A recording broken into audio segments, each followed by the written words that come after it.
kamar tashi hankalin kifi yayin da ya ji shi kankara mu ma haka wannan ƙauye na ya kasance idan ba haka ba kuma lokacin da wancan ba magan ke yin rawa a gaban mu hakan me zai kawo waraka a kai duk lokacin da muka yaki tukuru muka girbe shukokin mu kamar abinci sadaka da ake bayarwa a turfati haka yake cewa mu iba mu ba tsuntsaye ya zo ya ta wani iyo yana wani kumbo baki kamar rago ko bai shi wannan karan sai na yi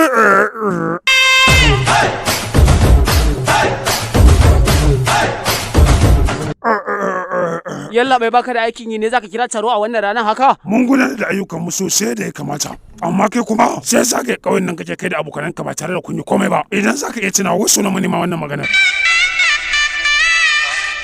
Ke, maza ki kuma wajen mamanki.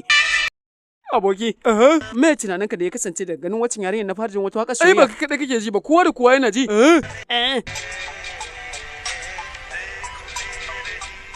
Aure?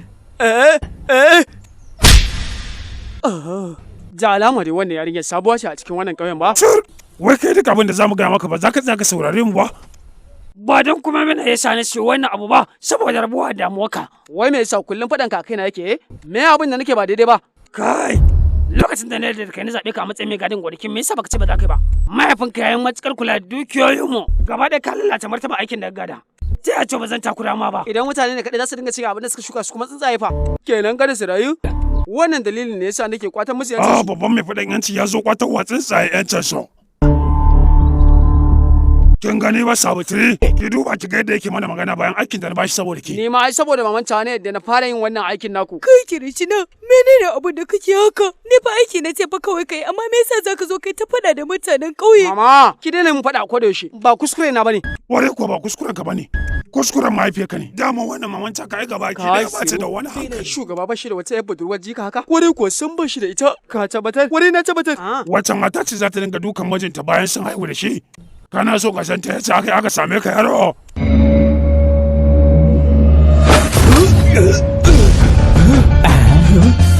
Kai tsoho, ka zage ni iya zagin da zaka iya. Amma idan ka saki ka faɗi wani abu akan mamata, ka tuna da mun fa ni mahaukaci ne. Zan suburbuɗe ka ba tare da tunanin ko kai wane ne ba. Ka fahimta?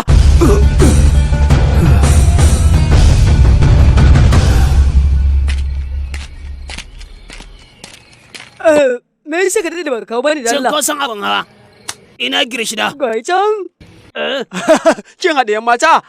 Inda ya ga girshina a cikin irin wannan yanayin. To tabbas da mace yake magana. Shin an samu wata ne wacce tace tana son sa? Kira Allah ai babu wanda ya samu. Mutumin da ka san baya taɓa yin bacci muddin bai ji murya mace ba. Kamar ya. Ai ya kira customer care na kamfani ne yana magana da su.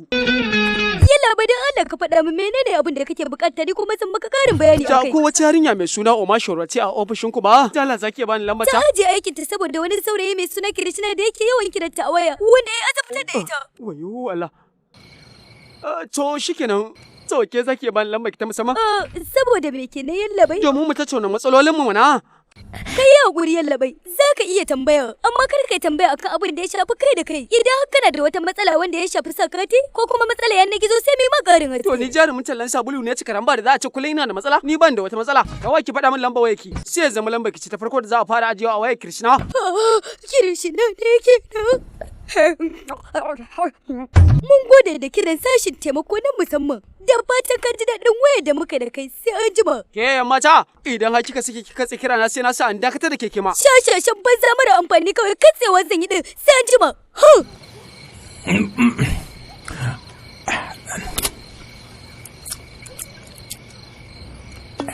Wannan yarinya ta yi matuƙar zagi na da yawa.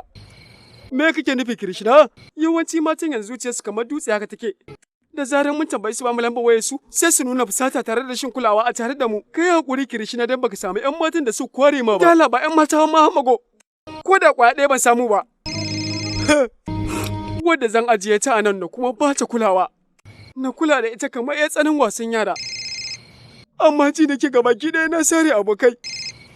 Ina matuƙar jin ƙuna sosai da sosai.